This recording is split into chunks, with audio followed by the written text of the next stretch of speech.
Assalamualaikum warahmatullahi wabarakatuh. Perkenalkan, nama saya Sari Deprianti dengan stambuk A221200085 dari kelas A, kelompok 8, Prodi Pendidikan Biologi. Percobaan kali ini saya akan memaparkan materi tentang bandul sederhana. Nah, apa itu percobaan bandul sederhana? Mari kita lihat.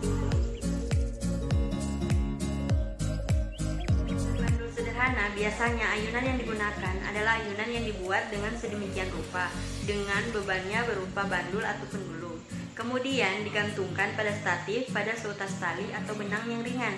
Apabila bandul ditarik ke samping dari posisi seimbangnya lalu kemudian dilepas, maka bandul tersebut akan berayun karena adanya gaya gravitasi atau akan bergetar dengan ragam getaran yang selaras. Periode yang mengalami gerak selaras sederhana tidak bergantung pada amplitudonya. Hal inilah yang merupakan latar belakang percobaan praktikum pada sebuah bandul sederhana. Menurut Sudojo 1986, pada ayunan terdapat beberapa besaran fisika, yaitu yang pertama, amplitudo. Amplitudo adalah pengukuran skalar yang non-negatif dari besar osilasi suatu gelombang. Amplitudo juga dapat didefinisikan sebagai jarak atau simpangan terjauh dari titik kesetimbangan.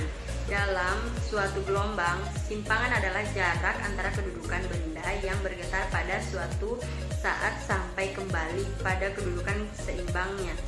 Energi mekanik adalah jumlah dari energi kinetik dan energi potensial. Di dalam setiap getaran energi potensial dan energi kinetik besarnya selalu berubah-ubah, tetapi memiliki jumlah yang tetap besarnya energi potensial dari benda yang bergetar secara periodik dapat diketahui melalui persamaan berikut. Di bidang fisika, prinsip ini pertama kali ditemukan pada tahun 1602 oleh Galileo Galilei, bahwa periode atau lamanya gerak osilasi suatu ayunan yang disimbolkan dengan T dipengaruhi oleh panjang tali dan percepatan gravitasi dengan mengikuti rumus. Mana rumus yang digunakan yaitu ET atau energi potensial dengan satuan Joule, K konstanta dengan satuan Newton per meter, Y simpangan getaran dengan satuan meter. Selanjutnya ayunan matematis.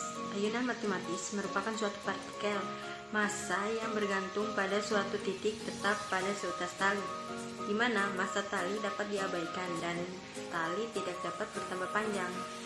Yang ketiga, frekuensi. Frekuensi adalah banyaknya getaran yang dilakukan oleh benda selama 1 sekon. Yang dimaksud di sini adalah getaran lengkap. Satuan frekuensi adalah hertz. Frekuensi getaran dalam kurung F dapat dicari dengan menggunakan persamaan yang merupakan hubungan antara periode dan frekuensi.